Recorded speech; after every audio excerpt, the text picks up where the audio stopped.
Hello friends, আমরা যখন কোনো বাংলা বাক্য ইংরেজিতে ট্রান্সলেট করব তখন আমাদেরকে একটা খুবই গুরুত্বপূর্ণ বিষয় মাথায় রাখতে হবে। সেটা হচ্ছে প্রথমে আমরা যখন সেই ইংরেজি বাক্যটি লিখব বা বলবো তখন আমাদেরকে সাবজেক্টের ইংরেজিটা আগে লিখতে হবে বা বলতে হবে, তারপরে ভার্বের, তারপরে অবজেক্টের। ঠিক আছে? এবার তোমাদের মনে প্রশ্ন জাগবে যে সাবজেক্ট কী জিনিস, ভার্ব কী জিনিস, আর অবজেক্ট কী জিনিস। ঠিক আছে? তো সাবজেক্ট হচ্ছে ভার্বের কাজটা, কোনো বাক্যে ভার্ব বা ক্রিয়াপদের কাজটা যে বা যারা করে সেটা হচ্ছে সাবজেক্ট, বা বাংলাতে বলছি আমরা কর্তা। ঠিক আছে? যেমন ধরো তারা ফুটবল খেলে, এখানে ফুটবল খেলা কাজটা কে বা কারা করছে? তারা। তো তারা হচ্ছে এখানে সাবজেক্ট। আর ভার্ব কী জিনিস?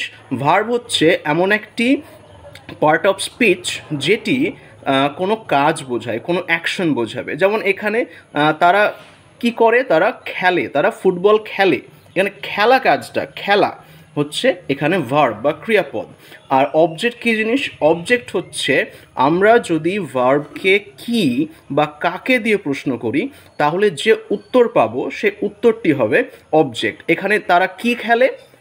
ফুটবল খেলে। তো ফুটবল কথাটি হবে এখানে অবজেক্ট বা কর্ম। ঠিক আছে? তাহলে তারা ফুটবল খেলে, এই বাংলা বাক্যটির যদি ইংরেজি অনুবাদ করি তাহলে বাক্যটি দাঁড়াবে এমনটা: দে প্লে ফুটবল। এখানে they subject, play verb, football object.